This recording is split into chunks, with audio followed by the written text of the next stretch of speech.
What's going on, guys? Welcome to my first Mortal Shell 2 build video. So today we'll be looking at my favourite shell, who is Eredrim. Now this shell is revolved around doing immense amounts of break damage to get your reposts in. He really excels at one-on-one combat, and he's got me up to the end of the game with this build setup. I'll go over the shell points I'm using, my active and passive items, the weapons of choice for the build, and last but not least, the tarstone setup. So, without further ado, let's jump into the build. So starting off with the talents and the shell points, I'm around the level 30 to 40 mark, without too much farming, and I'm practically at the end of the game, just before the monolith boss fight. So, you'll be around this level once you've gotten to the most southern region of the map. If you want to assign all 42 shell points, you'll probably need to cycle into New Game Plus to acquire more levels or simply farm more gloom. Shoulder Bash or Ethereal Wave are his two main abilities, so you'll need to figure out which one you would prefer to spec into. I personally prefer the Shoulder Bash combo for the extra break damage, so I go 2 points into Alacrity, first for the Shoulder Bash resolve, so we have more uptime on our Shoulder Bash. I take all points for Anguish to supercharge my Shoulder Bash and get maximum break damage. This is great for boss fights as it applies weak stacks and massive break, so the boss will take extra damage. I put 2 points into Tank for more survivability, which synergizes really well with the Slaughter stacks.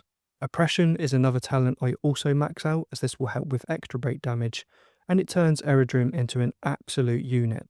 And lastly, Seal Affinity for slightly easier parries, and more points for extra repost damage. With this shell point setup, you turn Shoulder Bash into an absolute powerhouse, and you're a huge threat in one-on-one boss fight encounters. Moving on to the weapons, this can ultimately be down to personal preference. Feel free to try whatever weapon you prefer. I've played Souls-like games for over 10 years, and I much prefer the faster dexterity weapons. They're versatile kits, and they synergize with my aggressive playstyle. The heavier weapons don't really cut it for me, so my weapon of choice for the Eredrim build would be the Axe Katana.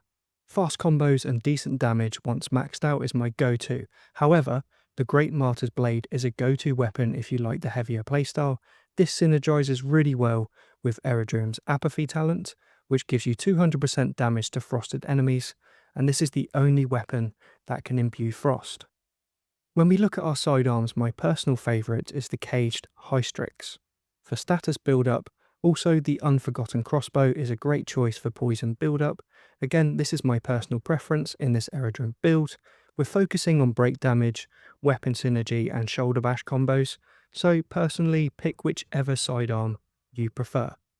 In terms of our passive and active items, my go-to is the Grisha Remnant. Passively, these guys can come out and attack as you attack an enemy, or actively, you can pop 2 of these out to help you stagger the boss or an enemy of choice. Secondary, I personally like the common Moonshine. I typically use this with the Strike Stone to replenish resolve, so I can use this ability twice for iframe and of course more break damage. Passively, this item also gives you damage reduction, which is always handy on a game where mitigating any percentage of damage from enemies or bosses helps out a ton. In terms of other items like the Welt Cap, which passively heals you, I wasn't too fond of this because it takes so long to heal, so I personally stuck with the Grisha Remnant and the Moonshine.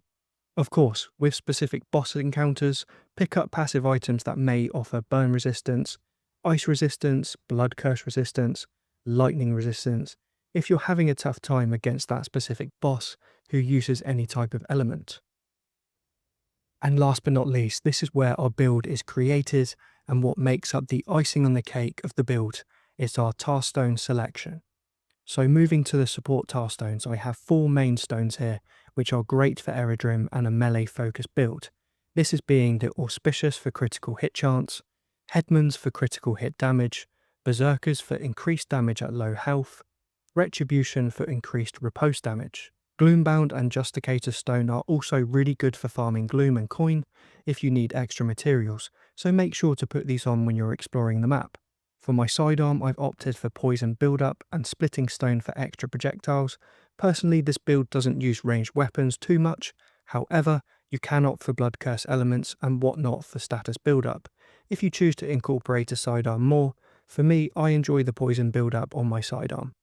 Duality Stone, this thing is an absolute beast. It practically doubles our DPS with melee attacks, so definitely put this one on. It's a great stone paired with our 4 support stones. We'll be putting out tons of raw DPS with this combo. Torpor or Voltaic Crown are my favourites for the Axatana, to either do lightning imbuement or status build-up on the enemy. Either one is absolutely great for applying extra elemental damage. And last but not least, the Strike Stone. This thing is so good to catch iframes on a boss.